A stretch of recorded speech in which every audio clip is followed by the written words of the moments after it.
শুভ সন্ধ্যা সবাইকে। আশা করি তোমরা সবাই খুব ভালো আছো, সুস্থ আছো, নিজের খেয়াল রাখছো। আর আমি এক্ষুনি আসলাম। তোমরা হয়তো অনেকেই জানো বা জানো না, আমি আমার এই দোকানের পাশাপাশি আমি মোদি কেয়ারের সাথে যুক্ত। তো সেইটারই আজকে এক মিনিট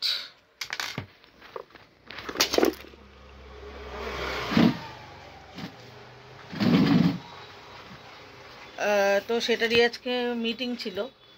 মানে আমরা সবাই এক জায়গায় বসে আলোচনা করলে কি হয়, জিনিসটা সম্বন্ধে কিভাবে কি করা যায় সেটা আলোচনা আরও বেশি করে বোঝা যায়। তো সেইখানে গেছিলাম আর এখন আসলাম।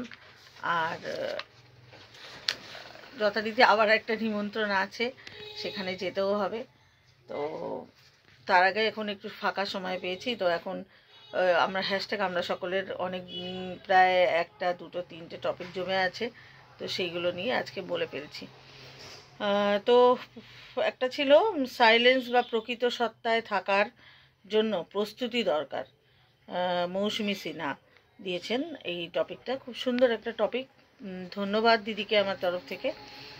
সাইলেন্স বা প্রকৃত সত্তায় থাকার জন্য প্রস্তুতি, অবশ্যই যেটা কে মেডিটেশন বলে, বা সত্যি কথা বলতে মেডিটেশন আমরা সঠিকভাবে কিভাবে ধ্যানে থাকা, ধ্যান মানেই মেডিটেশন আমি যতটুকু বুঝি, ধ্যান মানেই মেডিটেশন, ধ্যান মানেই নিজের সাথে নিজের সত্তায় বসা, বা মেডিটেশন মানেই নিজের সাথে বসা। তবে সেটা সঠিক জায়গায় সঠিক পদ্ধতি একটু শিখে নেওয়া ভালো। তো আর এটা করাটাও ভীষণভাবে জরুরি। সেটা যখন যার প্রকৃতি যাকে মনে করে যে এই সময় তার ধ্যান করার সময় হয়েছে, বা এই সময় তার প্রকৃতি সব কিছুই আমাদের মানে যাদের যেটা করানোর সেটা করাচ্ছে। ওটা নিয়ে আমি অনেকে মানে আমরা ভাবতে পারি যে আমি কি তাহলে এখনও ধ্যান করছি না, তাইলে কি আমি কি খুব ভুল করছি? তা নয়। অ্যাকচুয়ালি এগুলো সত্যি সময় যখন হয় তখন সবাইকেই ঈশ্বর বা প্রকৃতি যাই বলে ইউনিভার্স আমাদের সব কিছুই করার জন্য সব কিছু এগিয়ে দেয়। তো সাইলেন্স বা প্রকৃত সত্তায় থাকার জন্য প্রস্তুতি, আমার মনে হয় যে খুব একটা প্রস্তুতির দরকার হয় না। তবে যখন যেরকম প্রকৃতি আমাদের মনে করে সেই জায়গায় আমাদের সেগুলো কিন্তু আমাদের করাচ্ছে, যেগুলো দিয়ে আমাদের যা কিছু করানোর। হ্যাঁ, তো কিন্তু যদি কারোর ভেতর থেকে আসে যে হ্যাঁ আমার এই সময় ইচ্ছা মানে আমার ধ্যান করা উচিত, তো অবশ্যই সাইলেন্সে থাকো, যাও, ধ্যান করো। তবে সঠিক পদ্ধতিটা যে কোনো জায়গা থেকে, কোনো গুরুর কাছ থেকে অবশ্যই শিখে নাও, কোনো সংস্থার কাছ থেকে দেখে নাও, জেনে নাও। যেটা আছে তো প্রচুর আছে চারিদিকে। তো তোমার যেটা থেকে তুমি শিখতে পারবে, তুমি জানতে পারবে, এমন নয় যে আমি এক জায়গা থেকে শিখছি, দেখেছি, আমার সেটা কাজ হচ্ছে বলে সেখানে তোমারও কাজ হবে বা সেখানে তুমিও শিখতে পারবে, এরকম নয়। আমি এই অবধি এসে যতটুকু বুঝেছি ততটুকুই আমি তোমাদের সাথে শেয়ার করলাম। তো এই আর আরেকটা টপিক ছিল সাধ্য না থাক সাধ যেন থাকে। এটা আমাদের দিয়েছে রাখি গাঙ্গুলি, আমাদের বন্ধু। সাধ্য না থাক সাধ যেন থাকে, তো অবশ্যই একদম। তবে হ্যাঁ, আমার কাছে এটা আমি খুব একটা এটাকে মানি না। সাধ আমার মনে হয় সাধ্য যতটা ততটাই সাধ থাকা উচিত। আমি মনে করি যে আমার সাধ্য নেই, অথচ আমার অনেক কিছু শখ ইচ্ছা, তো সেইগুলো আমার মনে হয় যে না, আমি এটা আমার ব্যক্তিগত আমার ধারণা যে না, আমার সাধ্য নেই, আমি অনেক সাধ করে কি করব। আমি মনে করি যে যেটা হওয়ার, যেটা আমার পাওয়ার, সেটা অটোমেটিক পাবে। আমি কোনো কিছুই, সত্যি কথা বলতে, কোনো কিছুই আমি ওই ওর করি না যে আমি আমার মানে খুব শখ আমার ওখানে যাওয়ার বা সেখানে যাওয়ার, বিদেশে যাওয়ার বা অনেক কিছু অত কিছু আমার ওই স্বাদগুলো আমার নেই আসলে। আমি মনে করি আমার যেটা যেইভাবেই ইউনিভার্স আমাকে নিয়ে যাবে, যদি অনেক বড় বড় যদি কিছু করানোর আমাকে দিয়ে কোথাও দেশ দেখানোর ইচ্ছা থাকে, তো অটোমেটিক আমার হবে সেটা। আমি ওটা আমার সাধ্য ঠিক হয়ে যাবে। আর আমি ওই জন্যই আমি সে বলছি, সেটাই বোঝাতে চাইছি যে আমি অনেক কিছু স্বাদ আমার নেই। আমি মানে সেইভাবে আমি কোনো স্বাদ রাখি না। যে আমি মনে করি যে ঠিক আছে, যেরকম প্রকৃতি প্রতিদিন আমাকে যেভাবে যেভাবে নিয়ে যাবে, তার মধ্যে থেকে যা যা আমাকে করাবে সেগুলোই পূরণ হবে বা সেগুলোই করব। ওই অনেক কিছু আশা, মানে অনেক কিছু স্বপ্ন দেখা বা স্বাদ, এটা কেন কি জানি এটা আমার মানে আমি খুব একটা করতে আমি ভালোবাসি না। অনেক কিছু স্বপ্ন দেখা বসে বসে যে আমার এই হবে, আমার মেয়ের ওই হবে, ওই হবে, এগুলো আমি অত ভাবি না। আমি মনে করি জীবন আমাকে যেভাবে প্রতিদিন যেভাবে যেভাবে নিয়ে যাবে, আমি সেভাবে যেন শান্ত মনে হাসি মুখে যেন সেইভাবে চালাতে পারি শেষ দিন পর্যন্ত। তো সাধ্য না থাক, স্বাদ যেন থাকে, এটা আমার কাছে আমি মনে করি না। আমার কাছে কোনো সেইভাবে স্বাদ আমি রাখি না। সাধ্য কি আছে না আছে সেটাও আমি জানি না। হ্যাঁ, অবশ্যই অনেক কিছু করতে ইচ্ছা করে, কিন্তু আমি সেটাও জানি যে করতে ইচ্ছা করলেই তো হবে না। যদি আমাকে দিয়ে ঈশ্বর করাতে চায়, তাহলে আমাকে সেই সাধ্যও দেবে করার জন্য। তো আমাকে যেটা আমি করতে পারছি না, তার মানে সেটা আমার দ্বারা হবে না। আমাকে দিয়ে ঈশ্বর করাতে চান না, তাই আমি সেটা করতে পারছি না, আমার সাধ্য হচ্ছে না। এটা আমি মনে করি, জানি না কতটা বোঝাতে পারলাম। রাখি তো আমার সব ভিডিওই দেখে, তো বলো, যদি মেসেজ করে বলো বা পার্সোনালি জানিও কেমন আছো তুমি। ভালো থেকো, খুব ভালো থেকো। আর আরেকটা টপিক আমাদের দিয়েছিল মিতালি দাস ম্যাডাম।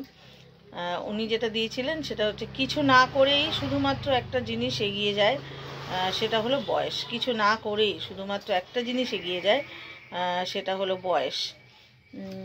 হ্যাঁ, এটা তো সত্যি কথা। আমাদের হাতে সময়, মানে এটা সত্যি কথা।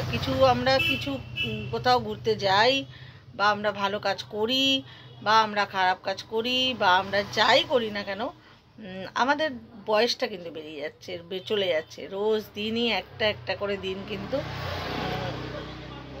জীবনের শেষ হয়ে যাচ্ছে।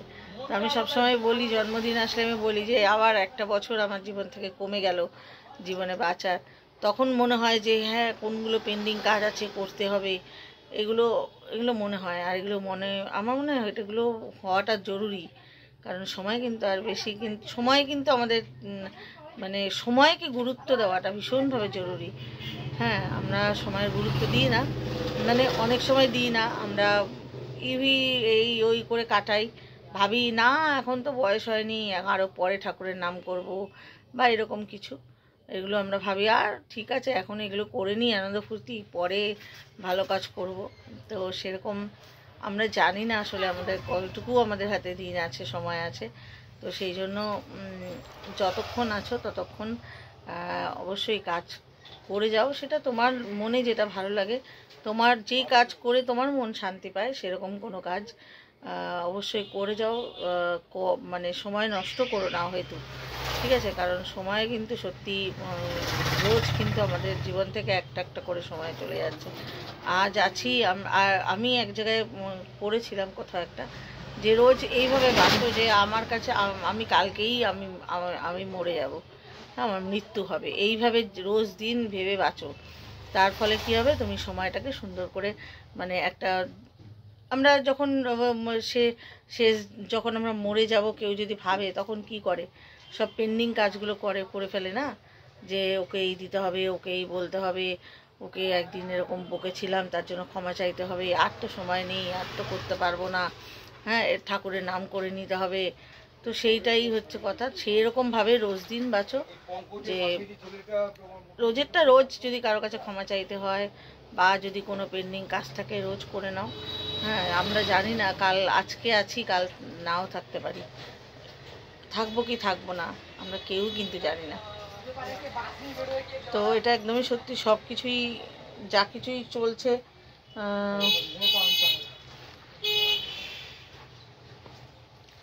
কিছু না করেই শুধুমাত্র, হ্যাঁ, কিচ্ছু যদি তুমি নাও খাও, যদি তুমি নাও ঘোরো, নাও তুমি ভালো, মানে কিছু করো, ভালো কাজ করো, খারাপ কাজ যদি নাও করো, কিছুই যদি নাও করো, তবুও কিন্তু বয়সটা কিন্তু এগিয়ে যাচ্ছে, সময় কিন্তু এগিয়ে যাচ্ছে। তো এই বললাম 3টে নিয়ে, সবাই শুনে বলো, ভুল ত্রুটি হলে অবশ্যই শুধরে দিও। আমি এটা সবসময় বলি, বারবার বলি যে আমাদের ভিডিও দেখেন একজন আছেন, আমি নাম করছি না বা আমি নাম করতেও পারি, রিনা সিনহা ম্যাডাম। উনি আমাকেও একবার বলেছিলেন যে হোমওয়ার্ক করে বসো না কেন, তুমি প্রতিবারই বলো তুমি আগে টপিক দিয়েছিলে। হ্যাঁ, তো অবশ্যই আমাদের শোনা উচিত, কারো কিছু বলাটা আমাদের শোনা উচিত, কিন্তু সবথেকে বড় কথা হচ্ছে আমরা আসছি বলতে নিজের মনের ভাবটা শেয়ার করছি। এমন তো নয় কাউকে মাথায় দিব্যি দেওয়া হয়নি যে কেউ আমাদের কথা শুনেই সে কেউ কিছু মানে সে সেইভাবেই চলবে, এমন তো নয়। আমাদের ব্যক্তিগত মতামত এখানে শেয়ার করছি, ঠিক আছে? আর আপনারা অবশ্যই তো আপনাদের কমেন্টও অবশ্যই আপনাদের ব্যক্তিগত মত অনুযায়ী করতেই পারেন, কোনো অসুবিধা কিছু নেই। তো এই আর কি। তবে আমি সেটা শিখেছি দিদির থেকে, যে আমরা অন্যের মধ্যে খুদ ধরবো না। হ্যাঁ, অবশ্যই ভুলটা বলে দেবো, যদি কেউ ভুল করে তাকে হয়তো বলে দিলাম, কিন্তু আশা করব না যে আমি বলেছি বলেই সে ভুলটা শুধরে নেবে। এটাই আমার তো এই অবধি এই ধারণাই হয়েছে। তো সেই জন্য কেউ কারোর ভুল বলে দিই, এবার বাকিটা সে শুনলো কি শুনলো না সেটা তার চয়েস। তো যাই হোক, রিনা সিনহা ম্যাডামকেও আমার তরফ থেকে অনেক অনেক ভালোবাসা, অনেক ধন্যবাদ। আপনি খুব ভালো থাকুন, সুস্থ থাকুন। তো এই বললাম, আজ ভুল আমরা যে এই যে টপিকগুলো নিয়ে আলোচনা করি, কেউই আমরা বিশাল জ্ঞানীগুণী না। আমাদের নিজেদের পার্সোনাল নিজেদের ব্যক্তিগত মতামত শেয়ার করি, সেটা কারোর কাছে গ্রহণযোগ্য হতেও পারে, নাও হতে পারে। টাটা।